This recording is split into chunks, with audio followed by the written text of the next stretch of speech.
Halo, assalamualaikum warahmatullahi wabarakatuh. Kita berjumpa lagi di salah satu channel. Ya, ini bukan lama sih, channel sudah gimana ya, ini mau saya kembangkan. Topik channel ini ya mungkin sedikit agak menyeramkan. Jadi bagi teman-teman yang punya rasa takut atau punya riwayat setiap mendengarkan cerita itu selalu terbayang-bayang, kalau bisa saya sarankan jangan nonton video ini. Oke ya teman-teman ya. Oke, sebelum saya tembuskan ke topiknya, ada baiknya buat teman-teman untuk mensubscribe channel ini biar semakin saya kembangkan dan semakin saya share video-video sharing yang sudah saya alami selama ini ya. Ini cerita nyata gue, nanti akan gue kupas semua di sini. Oke, sesuai dengan topik ini, gue mau ceritakan pengalaman pertama gue ketemu sama setan, jin, ataupun itu iblis, kita kurang tahu ya, wallahu alam, hanya Tuhan yang tahu. Cuman kalau untuk bentukannya sih nggak seperti manusia. Jadi awalnya seperti ini. Gua dulu pernah sekolah di salah satu pesantren. Di salah satu pesantren itu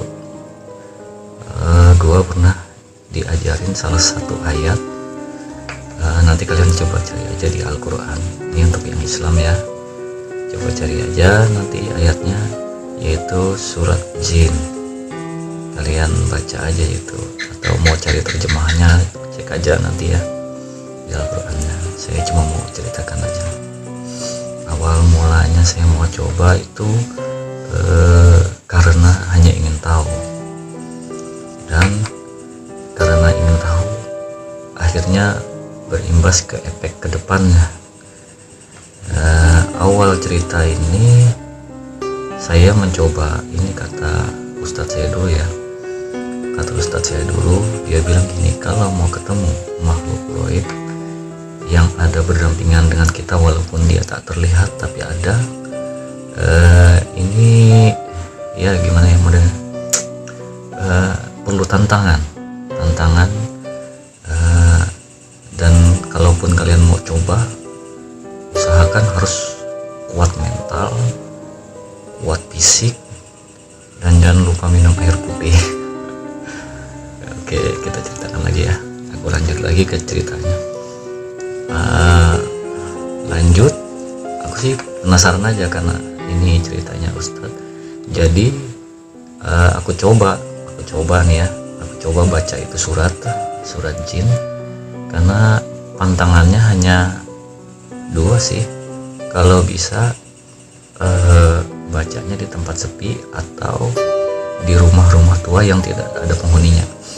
Saya waktu itu mencobanya di tempat sepi, nggak ada rumah, nggak ada apa, itu di hutan ya.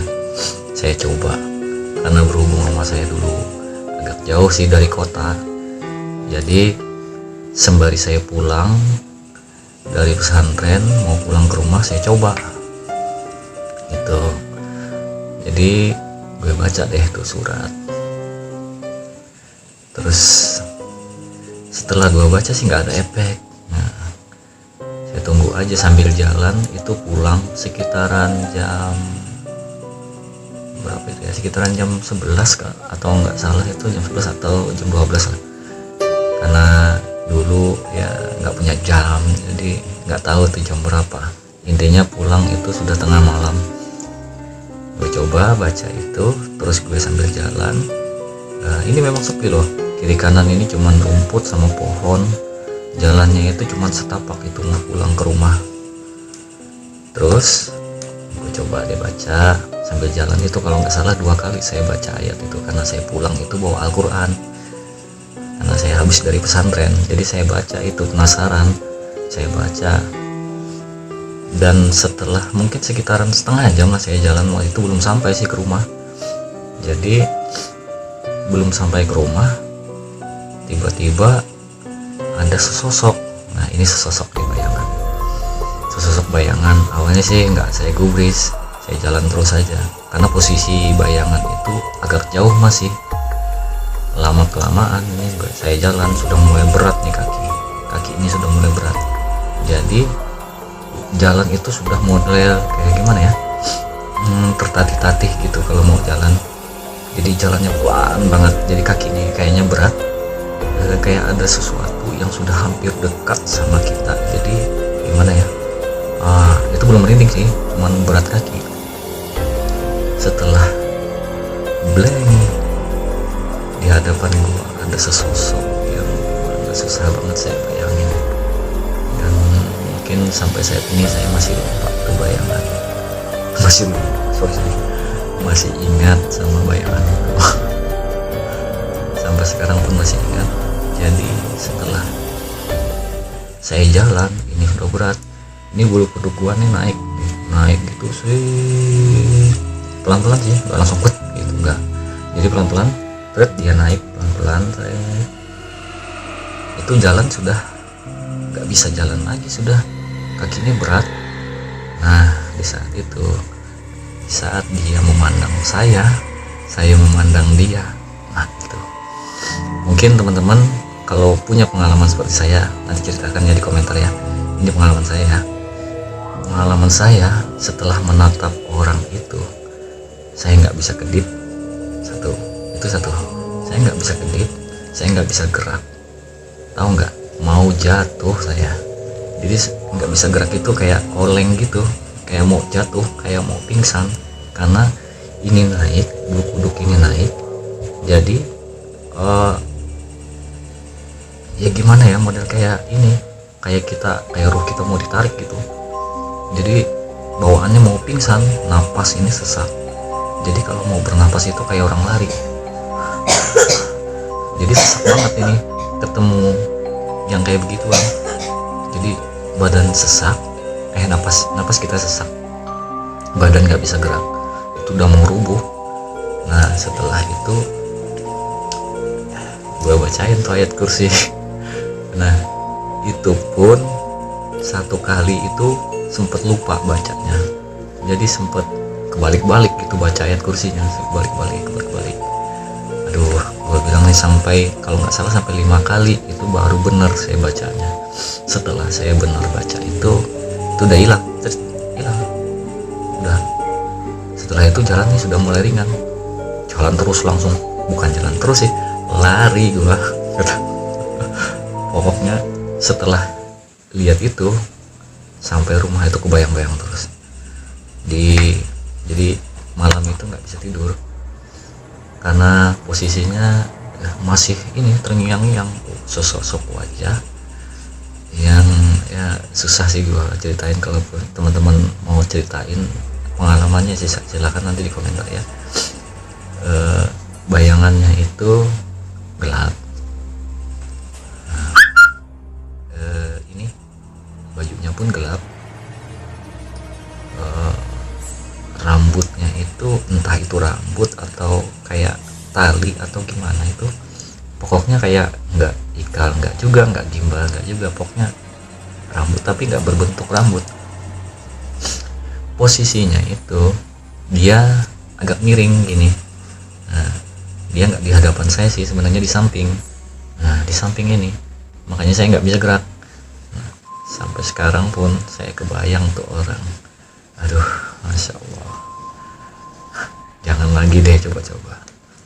Tapi tahu nggak, efeknya selama 1 bulan saya lihat begituan terus di mana-mana. Selama 1 bulan itu nggak hilang, dimanapun saya jumpa. Bukan makhluk yang lain juga, maksudnya ya kayak mungkin kayak anak kecil, pocong, mungkin itu kunti. Selama 1 bulan itu saya lihat terus, selama 1 bulan. Jadi saya dari mengaji pulang itu baca ayat Quran terus sampai ke rumah, karena saya lihat terus itu setiap jalan pulang. Selama 1 bulan. Nah itu terngiang-ngiang. Kalau mungkin kalau orang nggak kuat mungkin ya sudah gimana ya, ya sudah lewat lah, itu tahan mental aja. Makanya saya bilang buat teman-teman, kalau mentalnya nggak kuat jangan dicoba. Ingat, ini jangan dicoba, karena efek sampingnya selama 1 bulan kalian akan lihat terus makhluk gaib seperti itu. Walaupun bukan orang yang pertama kita temui, makhluk yang pertama kita temui, tapi dalam bentuk makhluk yang lain. Nah, nanti udah selama 1 bulan, tapi setelah 1 bulan kemudian itu sudah mulai nggak, modelnya gimana ya, nggak terlalu nampak. Maksudnya nggak terlalu nampak itu jarang-jarang, nggak serapat bulan pertama kalian ketemu makhluk seperti itu. Intinya buat teman-teman harus ya tawakal, istighfar. Nah itu, karena di dunia ini bukan kita saja yang hidup, tapi ada makhluk lain ciptaan Tuhan, dan itu pun walau kita tidak bisa melihatnya, mereka pun sama seperti kita. Ingat, mereka pun sama seperti kita, punya kehidupan, punya ya seperti kayak kita ya, kerja, makan.